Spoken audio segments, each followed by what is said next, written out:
부천서북교회의 화요기도에 함께하시는 모든 성도님들 환영합니다. 찬미가 497장 선한 목자 되신 우리 주 함께 찬양하겠습니다.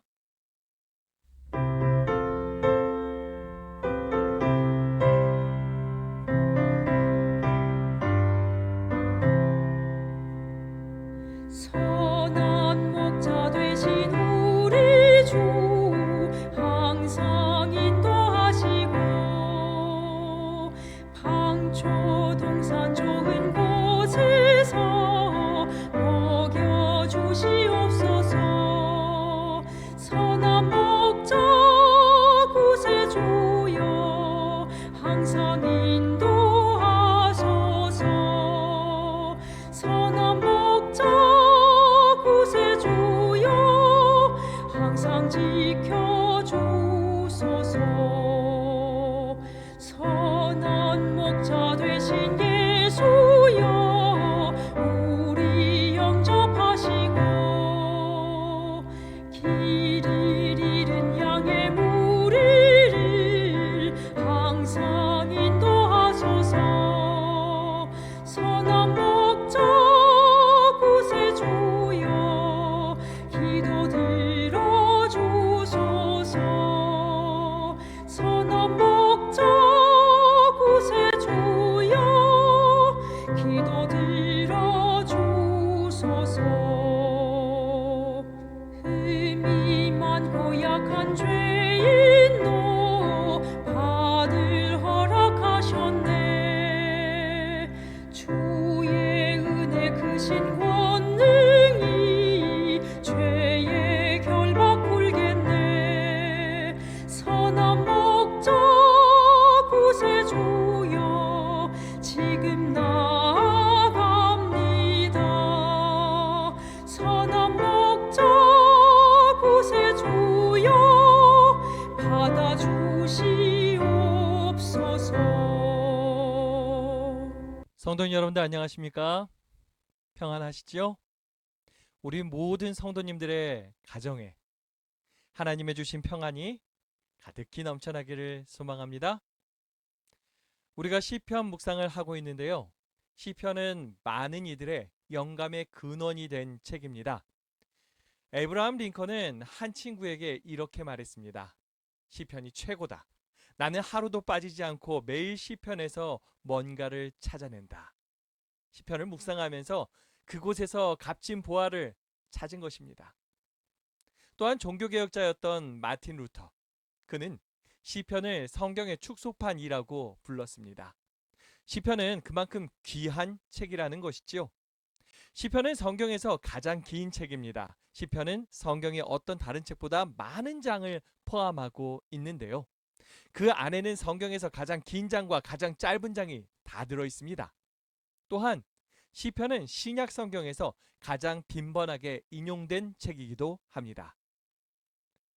시편은 시와 찬양으로 가득합니다. 지금으로 치면 찬양집이 아닐까라는 생각을 하게 되는데요. 히브리어 제목 자체가 찬양이라는 것입니다. 찬가를 의미하는 테힐림이라는 단어를 사용하고 있습니다. 훗날 헬라어 구약 성경 번역본인 70인역에서는 프살모스라는 이름이 붙여지게 됩니다. 현악기에 맞추어 부르는 노래라는 헬라어 단어입니다. 쉽게 이야기해서 이 시편은 하나님을 향한 찬양과 경배의 신앙 고백이라고 할 수 있습니다. 시편에는 참 아름다운 찬양들이 많지요.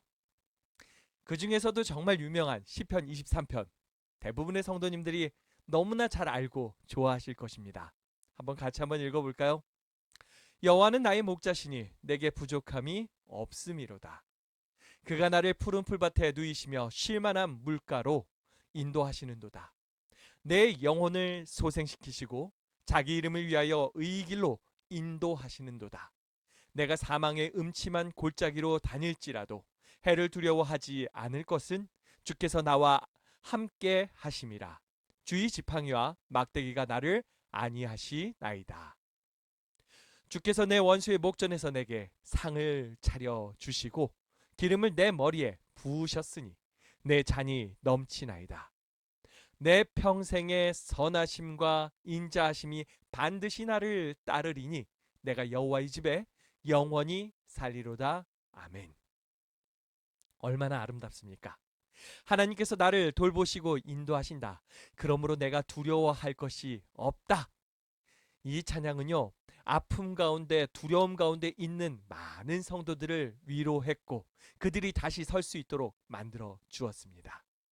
놀라운 것은 이 찬양이 지어진 것이 지금으로부터 약 3000년 정도가 되었다라는 것이지요.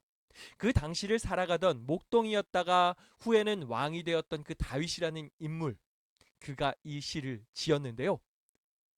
그때 지었던 이 시가 3000년 후인 오늘을 살아가는 우리의 가슴에 여전히 공감이 되고 감동을 선사하고 있다는 것입니다.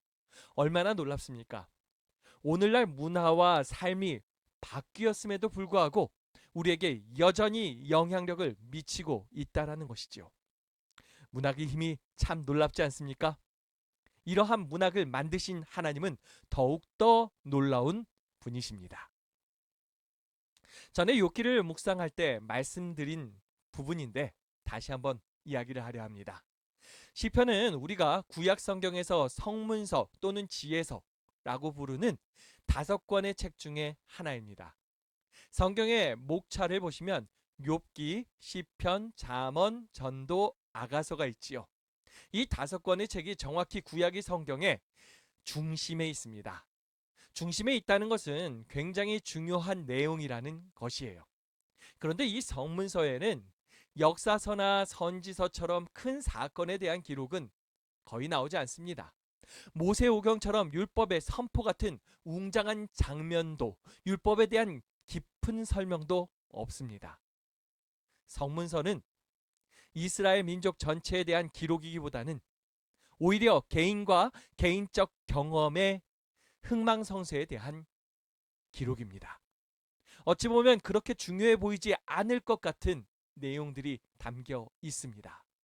그럼에도 이와 같은 내용들이 구약 성경의 중심에 위치해야 했어야 하고 또 강조되어야 했어야 하는 이유가 무엇이겠습니까? 성문서는 하나님의 율법이 각 개인에게 어떻게 적용되느냐에 관심을 두고 있습니다. 일상생활 속에서 우리가 직면하는 중대한 문제에 대해 우리의 믿음이 어떻게 반응을 하며 어떠한 삶의 모습을 보여주는가 하는 것을 포함하고 있습니다. 놀라운 것은 그 당시를 살아가는 이들의 고민과 오늘을 살아가는 우리들의 고민이 다르면서도 비슷한 구석이 있다라는 거죠. 이런 비슷한 부분이 있기 때문에 우리는 공감을 하고 감동을 받는 것입니다. 다른 성경들보다도 더욱 쉽고 친숙하게 이 말씀을 받아들이고 이해하게 되는 것입니다. 사실 구약의 동물을 잡아 속죄하는 제사나 전쟁 기사가 우리에게 공감이 잘 됩니까? 우리가 그 말씀을 이해하기 위해서 어느 정도 연구하지 않는 이상은 공감하기조차 힘들지요. 왜 그렇게 해야 하는지 설명을 듣고 이해하면 그때부터는 공감도 되고 감동도 되는 것이지요. 하지만 비슷한 삶의 문제에 대한 이야기였다 보니까 더 쉽게 더 금방 이해가 되는 것입니다.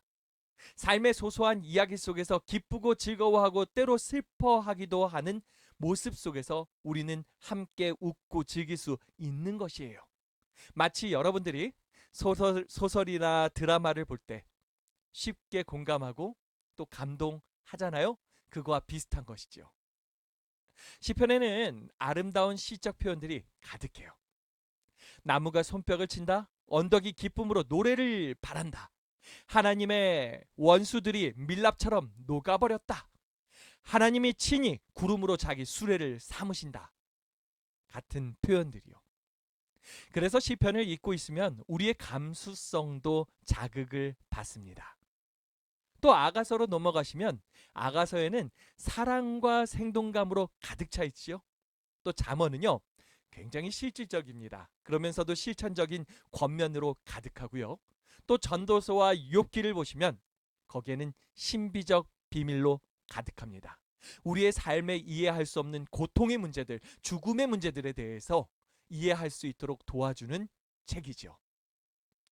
왜 성문서가 구약 성경의 중심에 있어야 하는가? 하나님은 우리의 신앙이 삶과 동떨어진 이질적인 존재가 되기를 원치 않으셨습니다. 하나님은 성도들의 삶에 신앙이 일치하기를, 함께 가기를 원하셨습니다.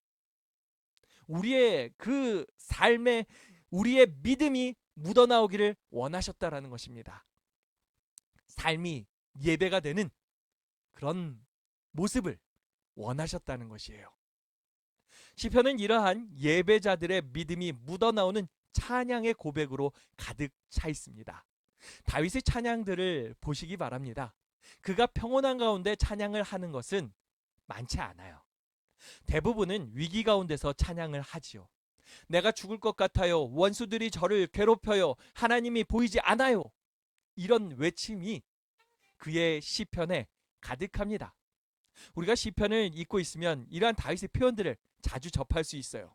신기한 것은 그가 그렇게 힘들었어도 그 시의 마지막쯤 가서는요, 그가 하나님 안에서 다시 회복된다는 거예요. 평안을 찾는 것입니다. 그렇게 마무리가 되지요. 그가 기도하면서 찬양하면서 힘을 얻은 것입니다. 상황은 바뀌지 않았어요. 하지만 하나님의 함께 하심을 확인한 것입니다. 그러면서 안정감을 찾게 된 것이죠. 우리가 기도하면서 찬양하면서 이런 경험을 많이 하지 않습니까?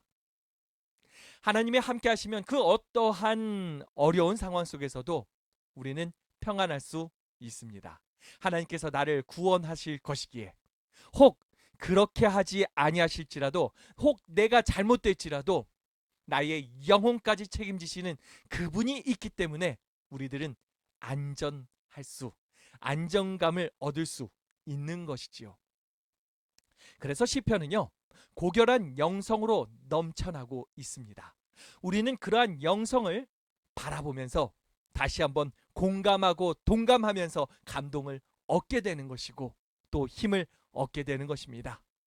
시편의 기자와 함께 하신 그 하나님께서 오늘 나와 함께 하심을 보는 것이지요. 시편은 그런 책입니다. 시편의 구성에 대해서 잠깐 생각을 해보려고 하는데요. 시편은 총 150편입니다. 그 저자를 보면 다윗이 최고 많이 썼어요. 73편. 그 다음이 아삽인데요. 12편. 그 다음은 고라 자손들이 썼는데 10편. 그 다음이 솔로몬입니다. 2편. 그리고 에단, 헤만, 모세의 시가 등장하고 있습니다. 시편 150편 중에서 반 이상이 다윗에 의해서 지어진 것입니다. 또 이 시편의 작가들을 보시면요, 모세의 출애굽 시대부터 에스라 느헤미야 시대까지 그 작가들이 살고 있었음을 보게 됩니다. 이렇게 생각해 보면요, 무려 1000여 년에 걸쳐서 시편은 기록된 것이라고 생각해 볼 수 있겠지요. 시편은 일반적으로 5권으로 분류가 됩니다.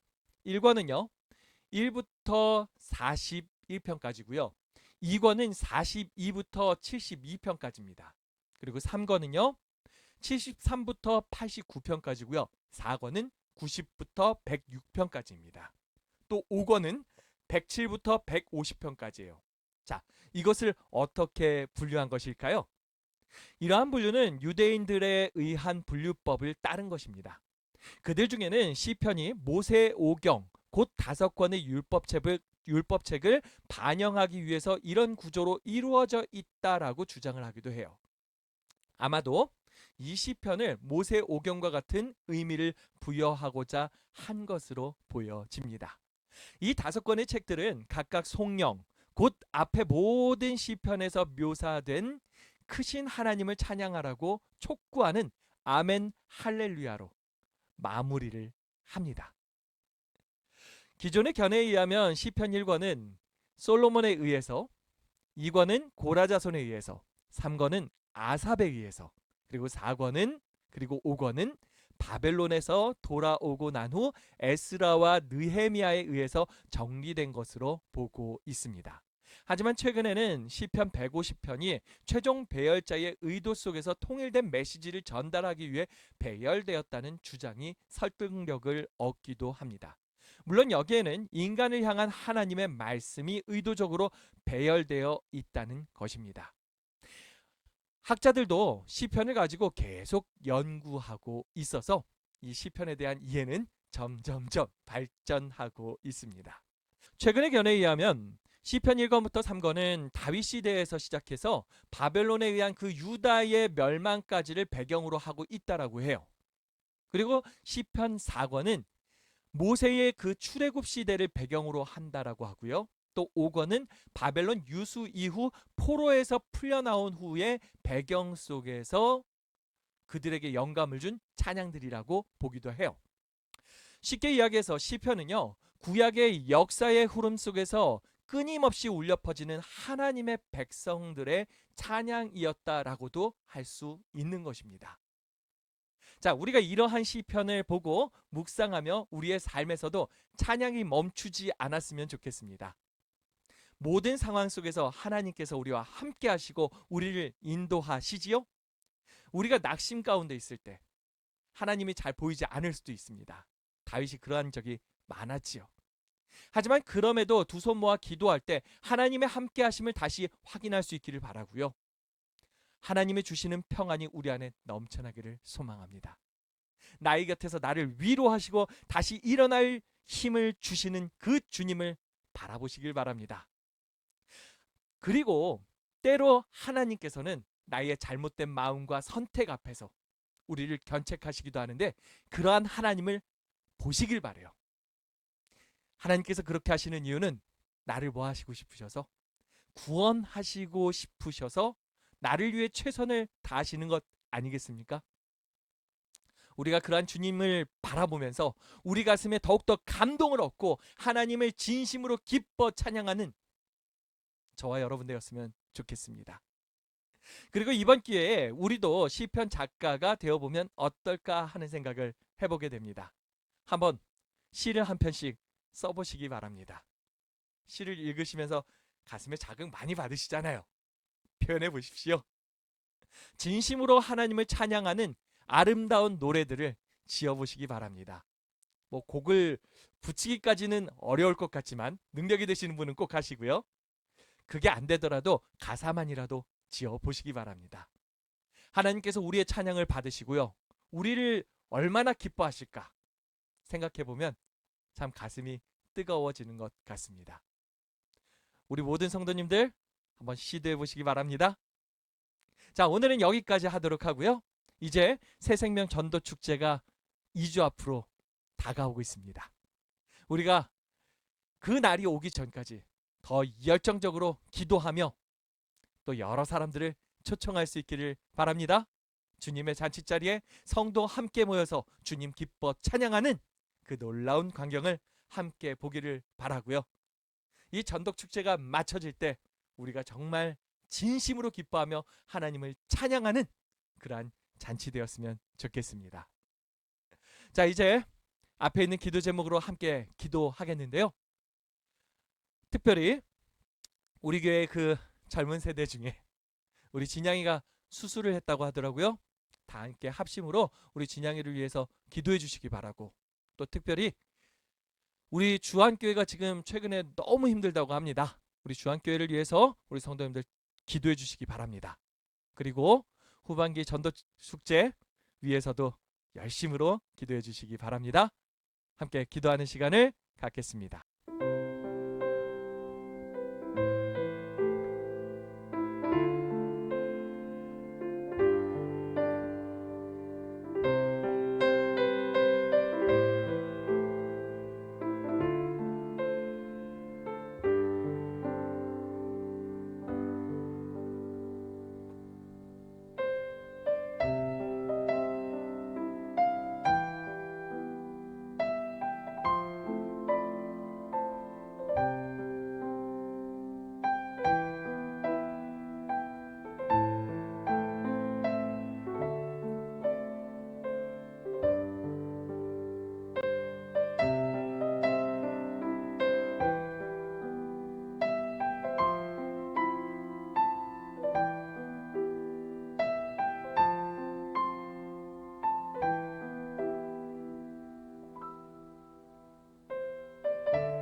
함께 기도하겠습니다. 사랑 많으신 아버지 하나님, 하나님께서 우리의 찬양을 받으시고 늘 기뻐하심을 감사드립니다. 우리의 입술에 시와 찬미와 신령한 노래가 끊이지 않게 하여 주시고, 우리가 기쁠 때나 슬플 때나 또 힘들고 어려울 때라도 하나님을 놓치지 않고 늘 주님을 바라보며 찬양하는 하나님 백성 만들어 주시옵소서. 우리의 신앙이 더욱더 자라나기를 소망합니다. 그리고 남은 한 주 속에서도 주님으로 인해 승리하는 하나님의 자녀 되기를 소망합니다. 늘 함께 하시는 주님께 감사드리며 사랑의 예수님 이름으로 간절히 기도합니다. 아멘. 예배가 마쳤습니다. 우리 성도님 여러분들, 남은 한 주 힘내시고요. 자, 새생명 전도축제 다가와서 부담스러우시죠? 자, 그 부담을 하나님 앞에 내려놓으시고 더 기도하면서 나아가시기 바랍니다. 하나님께서 직접 여러분들을 통해 선교하실 것이라 믿습니다. 모두 화이팅입니다.